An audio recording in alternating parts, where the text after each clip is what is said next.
오늘의 말씀은 요나 3장으로 왔습니다. 요나 3장. 지난 2주에 걸쳐서 우리가 요나서를 살펴봤는데 하나님께서 요나에게 말씀을 주셔가지고 저 큰 성읍 니누웨로 가서 하나님의 말씀을 선포하라고 그랬습니다. 근데 그 요나가 하나님의 말씀을 순종했다고요? 순종하지 않았다고요? 순종하지 않았습니다. 오히려 반대쪽으로 다시스로 갔지요. 그러다가 폭풍을 만나서 바닷속에 빠져서 물고기 뱃속까지 내려갔습니다. 근데 물고기 뱃속에서 요나가 죽었어요, 살았어요? 살았습니다. 도대체가 믿겨지지 않는 일이 일어났는데 3일 밤 3일을 그 물고기 뱃속에서 있다가 회개함으로 그랬지요. 나의 하나님 누구요? 여호와예요. 주께서 나의 생명을 구덩이에서 건지셨나이다. 그렇게 기도하고 하나님 앞에 자신의 죄를 다 회개하고 나니까 하나님께서 그 물고기를 명해서 무태 토해내도록 하셨습니다.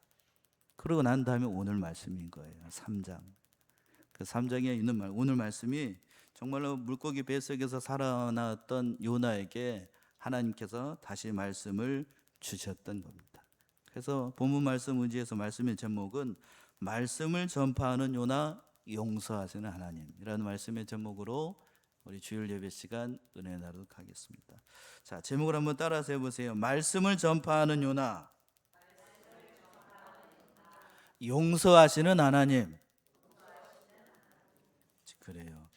요나가 뭘 전파했다고? 이제 하나님의 말씀을 전파했습니다. 그리고 그 전파한 그 요나의 말을 듣고 하나님께서 저희의 죄를 용서하셨다는 얘기죠. 첫 번째 1절부터 4절까지 요나가 하나님 말씀을 순종을 해가지고 니느웨의 말씀을 선포하게 됐던 겁니다. 1절 보시면 여호와의 말씀이 두 번째 요나에게 임하니라 이르시되, 여호와의 말씀이 두 번째 요나에게 임했다라고 말씀하고 있습니다. 이건 요나가 하나님의 말씀을 불순종했지만 그러나 하나님은 요나를 버리지 않으셨다는 얘기예요. 선지자의 사명에 불충성하고 하나님의 뜻을 거역하고 반대길로 갔지만 하나님은 요나를 버리시지 않았어요. 만약에 하나님께서 요나를 버리실 생각이었다라고 하면 바다에 빠졌을 때에 물고기를 예비하시지 않았겠지요. 물고기를 예비하시고 삼키게 하시고 난 다음에 3일 동안 철저하게 하나님 앞에 회개하고 난 다음에 다시 살리셔서 두 번째 요나에게 이 말씀을 주신 거예요. 전이라고 똑같이 여전히 선지자로 인정을 하시고 전과 동등한 위치에서 그를 다시 일으켜 세우셨던 거예요. 하나님의 말씀이 요나에게 임한다는 건 단순한 사건이 아니라고요. 하나님께서 요나에게 긍휼의 은혜를 베풀어 주셨다는 거예요. 성경에서 종종 이런 일이 있습니다. 자신의 사명을 잃어버리고 자신의 위치를 떠났던 신실하지 못한 주의 종들에게 하나님께서 이러한 긍휼의 은혜를 베풀어 주신 때가 많이 있습니다.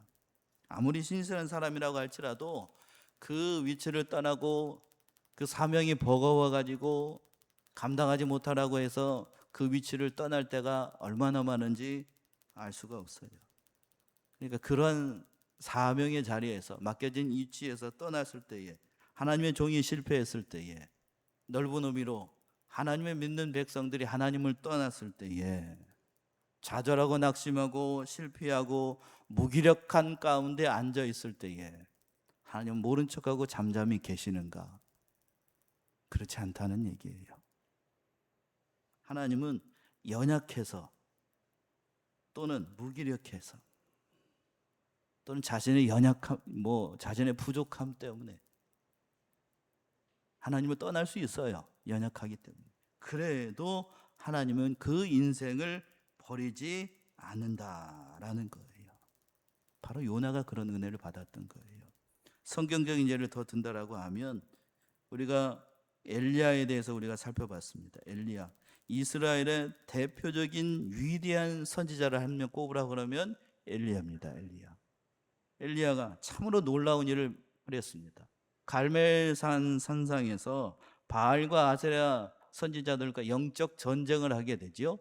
850명과 싸웁니다. 그래서 엘리야가 기도를 했더니 하늘에서 뭐가 내려와요?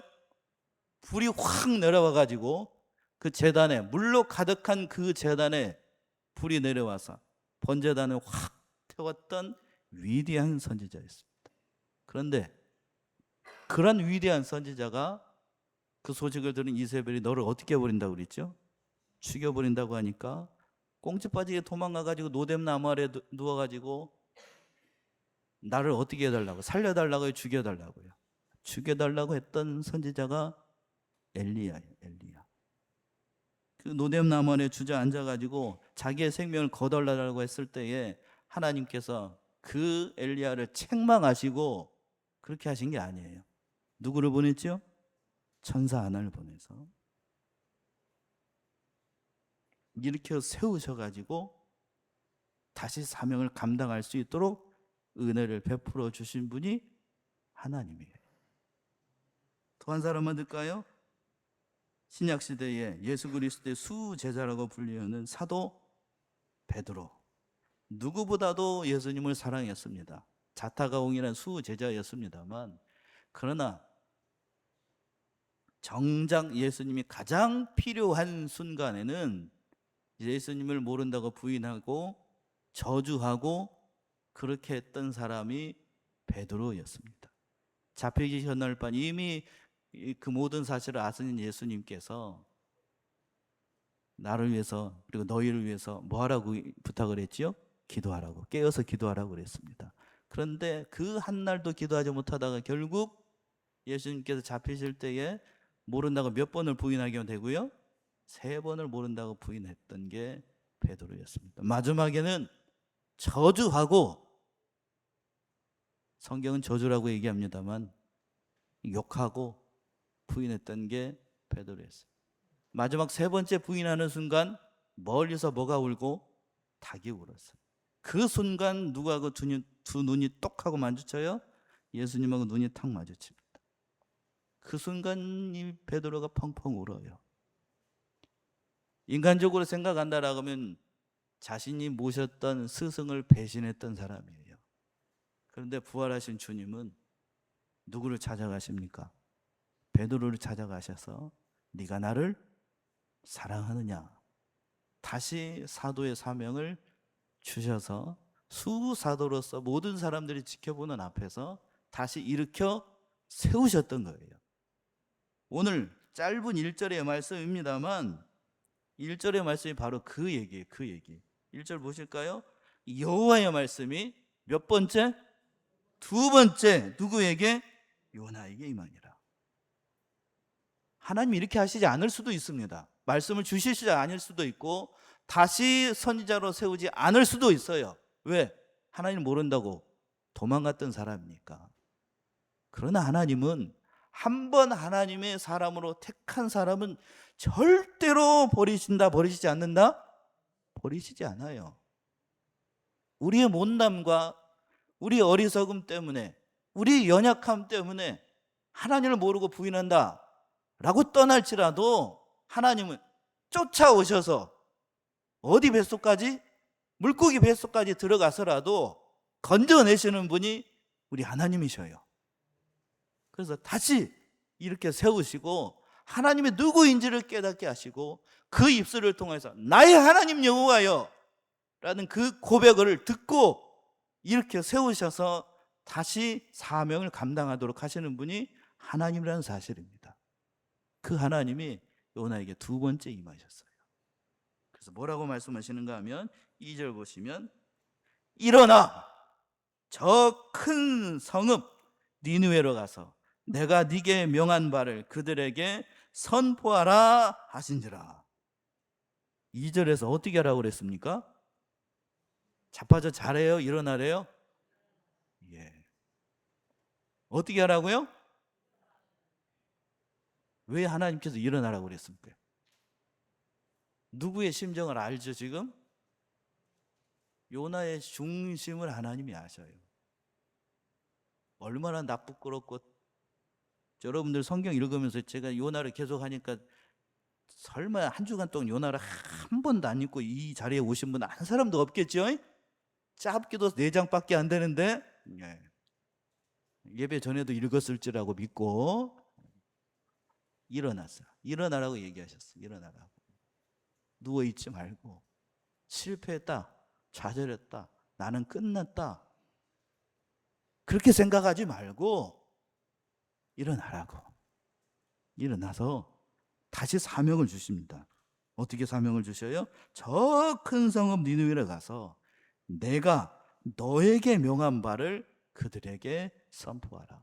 이 말씀 보게 되면 첫 번째 하나님께서 요나에게 주셨던 사명하고 두 번째 나타나서 주신 사명이 똑같아요. 이게 뭔 얘기를 하는 건가요? 전에 첫 번째 요나에게 줬던 사명이나 두 번째 회개하고 난 다음에 요나에게 주신 사명이 같다는 것은 하나님은 불변하신 하나님이란 얘기예요. 사람이 못나고 어리석기 때문에 전해줬던 사명 조금 떼고 불순종했기 때문에 좀 감하고 그런 분이 아니라는 얘기예요. 절대로 하나님은 하나님의 뜻을 이루고 그리고 사람을 통해서 사람이 얼마나 귀한 존재인지를 깨닫게 하셔서 하나님이 어떠한 분인지를 깨닫게 하셔서 그 사명을 감당하도록 하신다는 거예요. 사람이 못나기 때문에 사람이 어리석기 때문에 하나님의 뜻을 이루지 못하는 게 아니에요. 사람은 거짓되기 때문에 하나님께서 그 인생을 버리시지 않는다고요. 자, 로마서로 한번 가보세요. 로마서 3장 3절에서부터 4절 한번 보세요. 로마서 3장 3절에서부터 4절 어느 분이 한번 읽어보십니다.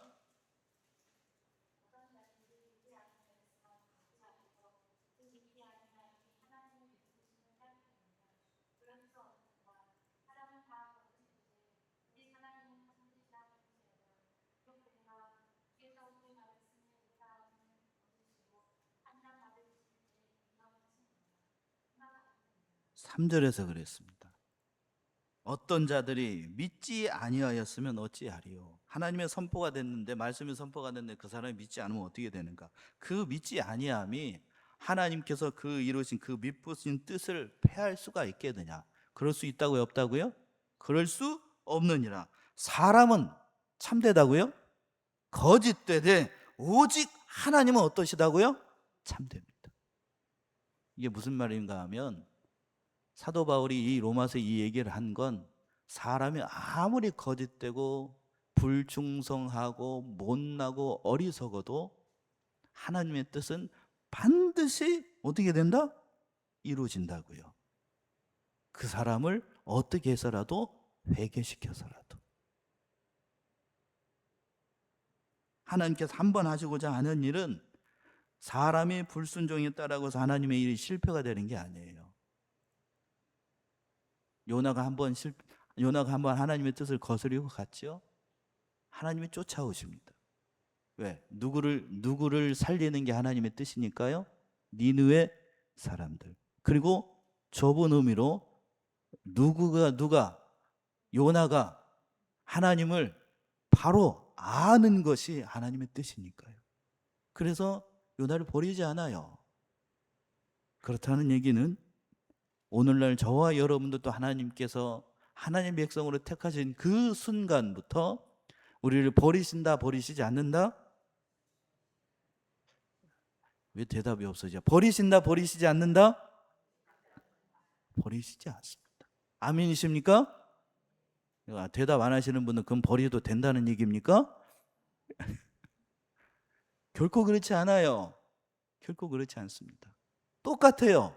오늘날 과거 요나에게만 그런 일이 있었던 게 아니고 오늘날에도 역시 마찬가지입니다. 오늘날에도. 그래서 그 모든 일들을 감당하도록 하시는 거예요. 연약할지라도 하나님께서 친히 함께 하셔서 하나님의 뜻을 이루도록 하시는 거예요.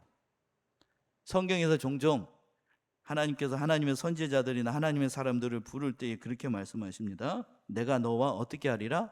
함께 하리라 라고 말씀하셔요. 여러분들 하나님이 함께 하신다는 말씀 참 은혜롭지요? 그런데 하나님께서 하나님의 백성들, 특히 선지자들이나 그런 사람, 하나님의 종들을 부를 때 내가 너와 함께 한다는 얘기는, 가만히 여러분들 한번 보세요. 어떤 때 하나님께서 함께 한다라고 약속하셨냐면, 그 선지자가 은혜가 충만해가지고 혼자 있어도 하나님의 일을 감당할 때 함께 한다고 했었을까요? 아니면 콱 넘어져가지고 나는 못해요, 안 갈래요, 안 할랍니다 할 때, 어느 때 함께 한다고 그랬을 것 같아요? 전자일까요, 후자일까요? 후자입니다. 후자예요. 대부분이 다 후자입니다. 왜 그렇지요? 하나님이 함께 해야 오늘 본문의 말씀에서 누가 일어섰던 것처럼 요나가 일어설 수 있어요. 하나님이 함께 하신다는 얘기는 내가 잘나고 유능할 때 함께 한다는 게 아니에요. 나의 연약함을 드러내고 나의 못남을 드러내고 하나님의 뜻을 거스리고 갈 때에 하나님이 함께 하신다는 얘기예요. 그래서 하나님이 이를 감당하게 하십니다. 아브라함이 그랬고, 성경에 나와 있는 무수한 사람들, 믿음의 선진들이 다 그랬습니다. 모세가 그랬고 다윗이 그랬습니다. 한 얘기만 더 할까요? 모세, 하나님이 함께 하셨습니다. 언제 함께 하셨는가? 잘나고 유능하고 세상 말로 똑똑하고 잘 날아갈 때 하나님이 함께 하신 게 아니고, 저기 미디안 광야에서 80이 넘은 노령의 나이 때 떨기 나무 가운데 하나님께서 모세를 부르셔서, 좀 젊을 때 파릇파릇할 때 하나님께서 부르신 게 아니고, 몇 살 때요? 80. 떨기 나무 가운데 모세를 부르셨을 나이가 80이 넘는 나이라니까요. 여러분 믿어지십니까? 그때 부르셔가지고 오셔가지고 하는 얘기가, 내 백성을 구원할 테니까 가라 그랬더니 모세가 간다고 그랬게요, 안 간다고 그랬게요? 안 간다고 그랬습니다. 이해가 돼요. 저는 그 상황이 이해가 된다고, 상황을 이해가 돼요. 좀 뭔가 좀 세상 말로 스펙을 갖추고 유능하고 힘도 있고 능력도 있고 그럴 때 하나님께서 좀 부르시지, 이제 다 늙어가지고 머리는 다 하얗고 나이가 몇 살이었다고요? 80이 된 나이에, 이제 지팡이 짚고 갈 나이에 와가지고 그때 와가지고 이게 하나님의 일을 하라고 감당을 하니, 모세 입장에서도 전라도 말로 환장하죠 정말.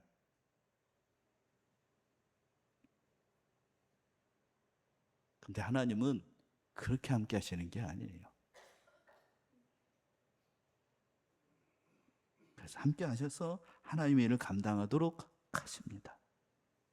그래서 3절 본문 돌아서 3절 보시면, 3절 말씀이 임했으니까 요나가 가야 되죠. 3절 보시면, 요나가 여호와의 말씀대로 일어나서 니느웨로 가니라. 니느웨는 극히 큰 성읍이므로 3일 길이라.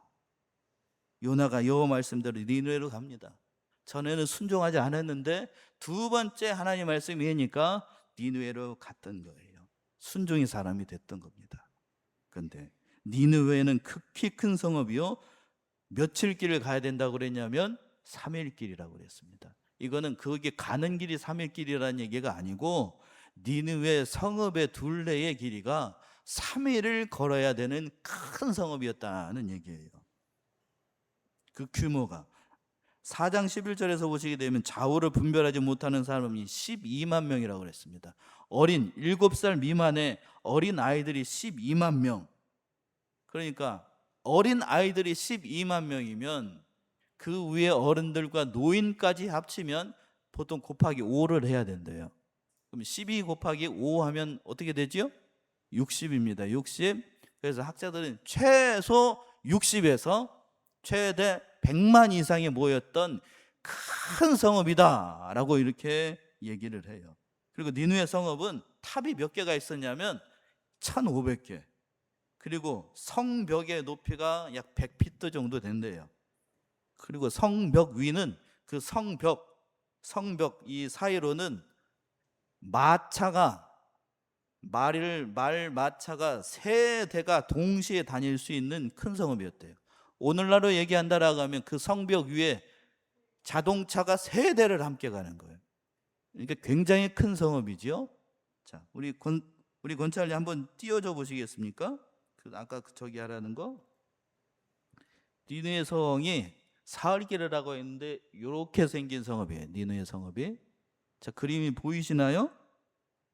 여기 보시면 이렇게 큰 성읍이에요. 이렇게 큰 성읍. 이 전체 둘레가 약 3일길이라는 키로수로 환산을 하면 약 90km가 넘는 길이랍니다. 이 성읍이. 이게 파랗게 되어 있는 거 해자라고 해가지고 물길을 파놓은 거고, 그리고 여기 직경이 약 30km. 이렇게 보니까 작게 되어 있습니다만 여기가 30km. 이 둘레가 30km. 이 둘레는 전체 둘레는 약 90km. 하루길이라는 건 여기서부터 여기까지 하루길을 가야 된다는 얘기예요. 그러니까 굉장히 큰 성읍이었던 겁니다. 그래서 하나님께서 말씀을 하십니다. 4절 보시게 되면 4절, 그 얘기를 듣고 4절, 요나가 그 성에 들어가며 곧 하루길을 해가며 외쳐가로되 40일이 지나면 니느웨가 어떻게 된다고요? 무너진다. 이 말씀을 전했던 겁니다.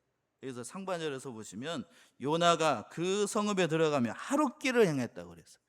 3일 길을 행해야 되는 길을 하루길을 갔다는 얘기입니다. 이것을 두고 두 가지로 해석을 할 수 있어요. 첫 번째는 긍정적인 의미로 요나가 이제는 정신을 차리고 회개하고 하나님의 말씀이 임했으니까 충성을 다해서 도성에 들어가 가지고 횡단을 하면서 하나님 말씀을 전파했다. 긍정적인 의미라고요. 두 번째는 단지 하루만 사흘길을 가야 되는 외쳐야 되는 그 하나님의 말씀을 단지 하루만 외쳤다라고 이렇게 두 가지로 해석을 합니다. 여러분 어느 쪽일 것 같습니까?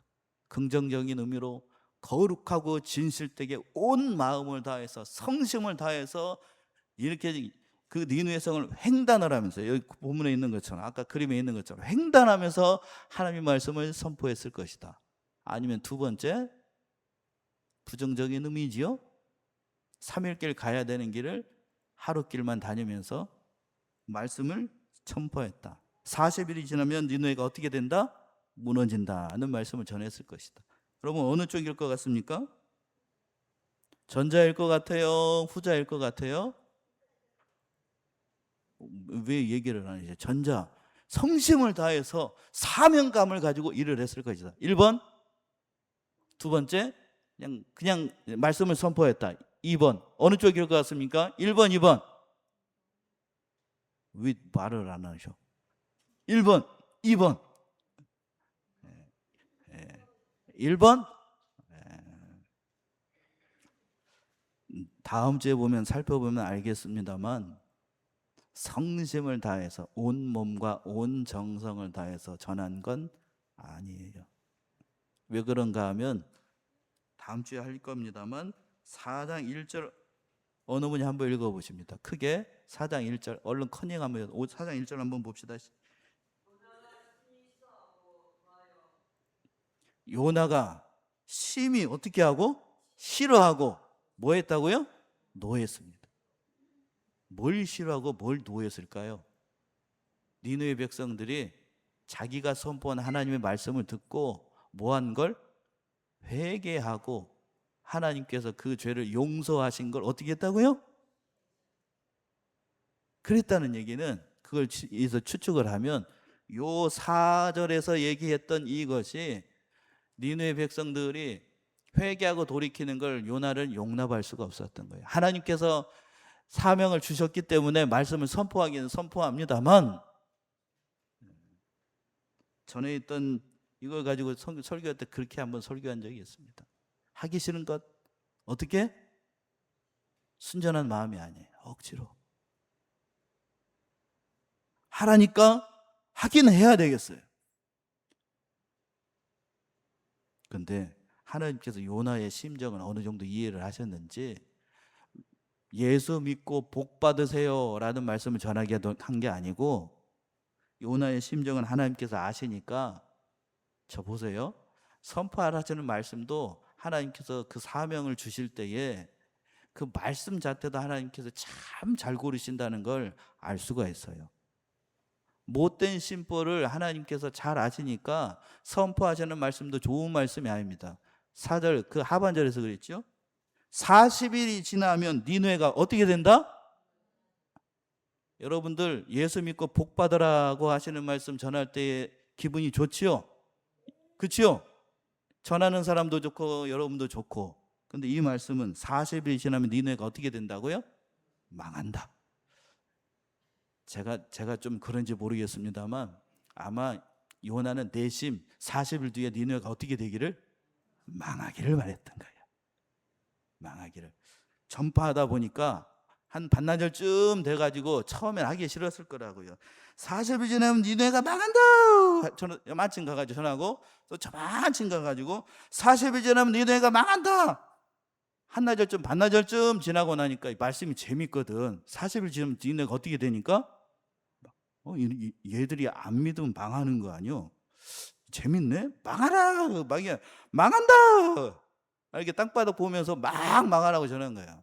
크게 소리 지르며 했다라고 되어 있는데, 처음에는 하기 싫었는데 좋은 말씀이 아니고 니네가 어떻게 되니까요?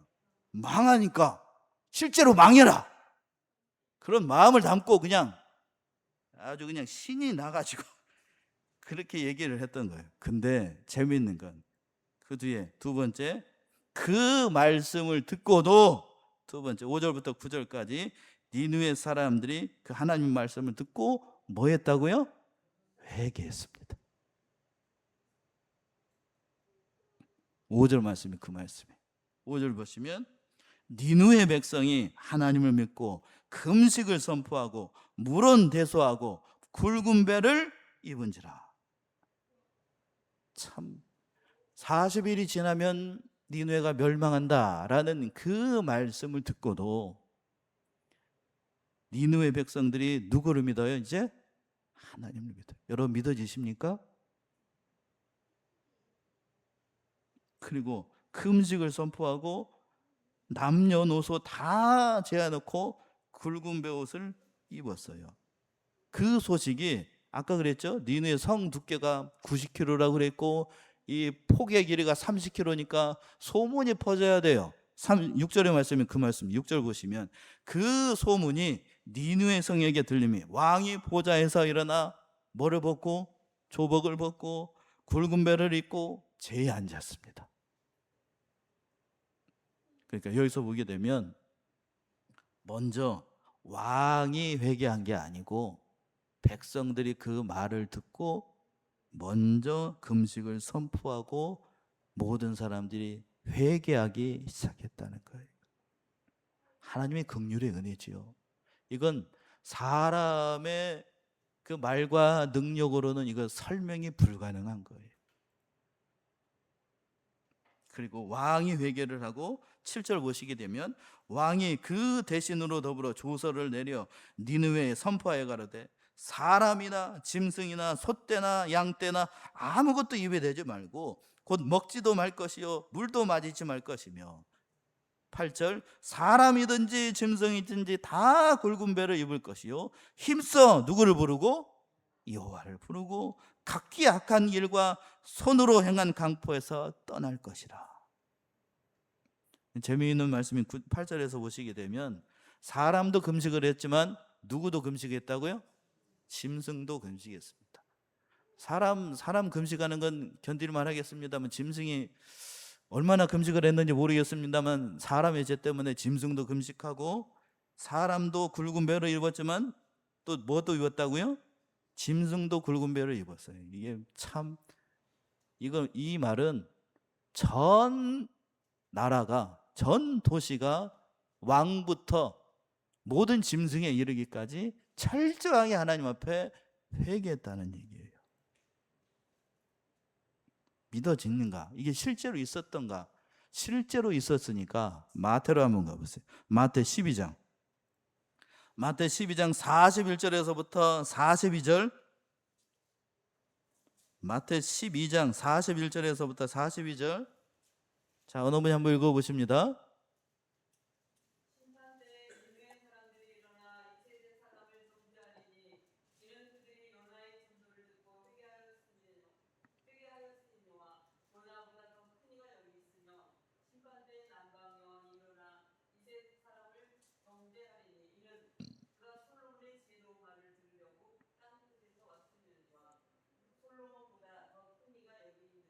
사 41절에서 그랬습니다. 여러분들 이 말씀을 듣고 믿겨지지 않겠습니다만 예수님께서 이 말씀을 인용을 하셨어요. 41절 보시면 심판 때에 어느 사람이 니느웨 사람이 일어나 이 세대 사람들은 어떻게 하리니? 정죄하리니? 이는 그들이 누구의 전도를 듣고? 요나의 전도를 듣고 회개했다고요. 그래서 우리가 깨닫는 사실이 있습니다. 불성실하고 온전하지 못하고 망하기를 원하면서 전했던 그런 말씀을 듣고도 사람이 뭐 할 수 있다? 회개할 수 있다고요. 사람의 능력이 있는 게 아니고 뭐의 능력이 있으니까 그렇죠? 말씀의 능력이 있는 거예요. 우리는 착각합니다. 내가 충성해야 하나님이 일을 하신다. 절대 그렇지 않아요. 충성하면 좋지요.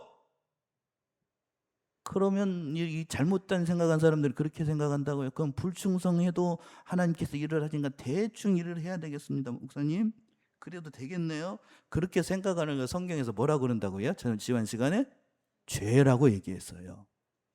정말로 충성되게 사명을 감당하면 하나님께서 큰 복을 주십니다. 믿으십니까? 그러나 불충성한다 할지라도 연약한다 할지라도 나에게 능력이 있지 않고 뭐의 능력이 있으니? 말씀의 능력이 있으니 40일 때 회개하지 않으면 너희가 망하게 된다. 그 말씀 자체의 능력이 있는 거예요. 그러니까 하나님의 능력을 바라보고 하나님의 말씀을 바라보면 사람 두려워할 필요도 없는 거고 내가 못났다. 나를 보지 말라고요. 나를. 여러분 자체를 보지 말고 하나님을 바라보면 하나님께서 능히 그 말씀을 통해서 역사를 하신다고요. 그 강팍했던 니느웨 사람도 회개를 시킵니다. 그래서 그 회개하는 모습을 보고 하나님께서 뜻을 돌이켜서 재앙을 내리시잖아요. 마지막 10절이죠. 10절 보시면 하나님이 그들의 행한 것 곧 그 악한 길에서 돌이켜 떠난 것을 감찰하시고 뜻을 돌이키사 그들에게 내리라 말씀하신 재앙을 내리지 아니하시니라. 하나님이 그들의 행하기로 했던 것 그리고 그 악한 길에서 돌이키는 것을 보시고 본래의 그들을 멸하려고 했던 그 모든 것을 돌이키셨다고요. 물론 하나님께서 이렇게 한 건 하나님의 변개하시는 하나님이 아니고 우리 인간 편에서 이해하기 쉽게 이렇게 표현한 것뿐입니다. 그러니까 이 말씀 보게 되면 우리가 알 수 있어요. 하나님은 한 사람이라도 회개하고 누구를 영접하기를? 예수를 영접해서 하나님의 백성이 되기를 원하시는 게 하나님의 마음이에요. 아무리 악한 사람이라고 할지라도 하나님을 진실로 찾고 뜻을 찾으면 악한 길에서 돌이키면 하나님은 능히 그 죄를 용서하시고 넓은 품으로 품어주시는 분이 하나님이라는 얘기입니다. 믿으십니까? 그게 하나님이라는 거예요. 에스겔 33장으로 한번 가봅시다. 에스겔 33장 11절. 에스겔 33장 11절. 이게 하나님의 본심이에요. 33장 11절 앞에 띄워져 있죠? 우리 같이 합독해 봅시다. 33장 11절 앞에 화면 보시고 시작.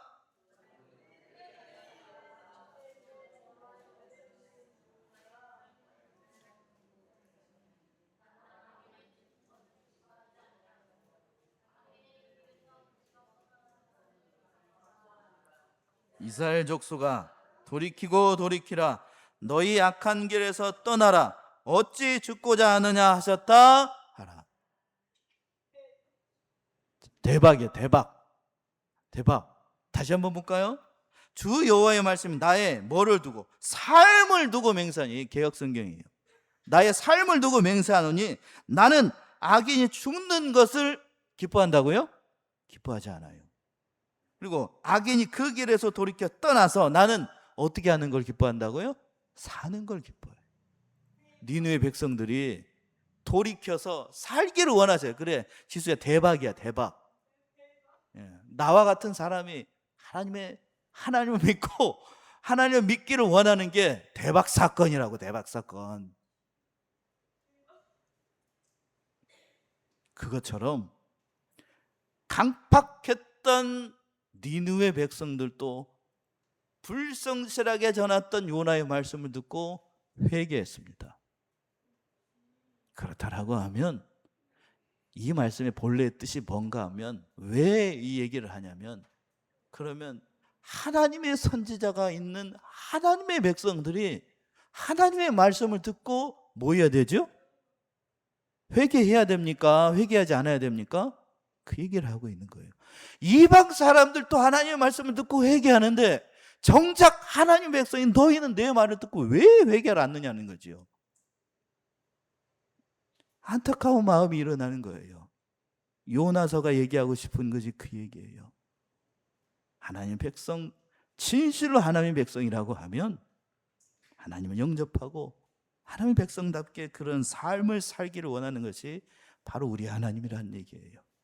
우리 사랑하는 우리 삼내중학교 성도님들, 정말로 하나님의 마음을 이해하시고 하나님께서 우리에게 베푸신 은혜를 생각하시고, 한 사람도 하나님은 절대로 망하기를 원하시는 분이 아니에요. 그 하나님의 긍휼의 은혜를 생각하며 용서하시고 넓은 품으로 품으시는 하나님의 은혜를 생각하며 오늘 하루도 주님 안에서 그 하나님 믿고 승리하는 믿음의 삶을 살아나가시는 저와 여러분들이 다 되시기를 바랍니다. 기도하겠습니다.